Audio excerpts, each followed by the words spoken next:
Hi நான் B. வாங்க dragon fruit smoothie எப்படி போட்டோன்னு சொல்லி பார்க்கலாம். எங்களுக்கும் ஃபஸ்ட் ஐடியா கிடையாது எப்படின்னு. கையில் கிடைச்சது எல்லாமே ஆட் பண்ணி போட்டிருக்கோம். பட் ஆனால் டேஸ்ட் வந்து ரொம்ப சூப்பராகவே வந்துச்சு.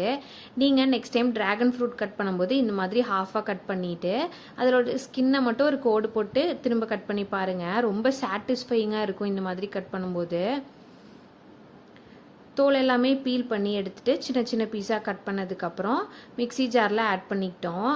அன்றைக்கி கண்டென்ஸ்டு மில்க் வீட்டில் இருந்துச்சு. சரி என்ன பண்ணுறதுன்னு தெரிலன்னு கண்டென்ஸ்டு மில்க் ஆட் பண்ணிவிட்டு திரும்ப சுகர் ஆட் பண்ணியிருந்தோம். ரொம்ப நாள் முன்னாடி வாங்கின ஃப்ரெஷ் க்ரீம் வேறு இருந்துச்சு, அதையும் ஆட் பண்ணிக்கிட்டோம். கூடவே பாலும் ஆட் பண்ணி ஃபுல்லாக அரைச்சி எடுத்துக்கிட்டோம். முன்னாடி நாளே வந்து நம்ம நெக்ஸ்ட் டே வந்து ட்ராகன் ஃப்ரூட் போடலான்னு சொல்லி முடிவு பண்ணி வச்சுருந்ததுனால பாதாம் பிசின் இருந்துச்சு, அதையும் ஊற வச்சு எடுத்து வச்சுருந்தோம் ஓவர் நைட் சோக் பண்ணி. அதையும் ஆட் பண்ணிவிட்டு நம்ம போட்டு எல்லாமே ஆட் பண்ண ட்ராகன் ஃப்ரூட் ஸ்மூத்தி அதில் ஆட் பண்ணிவிட்டு குடித்தோம். டேஸ்ட் வந்து ரொம்ப சூப்பராக இருந்துச்சு. நீங்களும் வந்து ஃப்ரெஷ் க்ரீம் இல்லைனாலும் கண்டென்ஸ்டு மில்க் இல்லை சுகர் ஆட் பண்ணி ட்ரை பண்ணி பாருங்கள். தேங்க்யூ ஃபார் வாட்சிங்.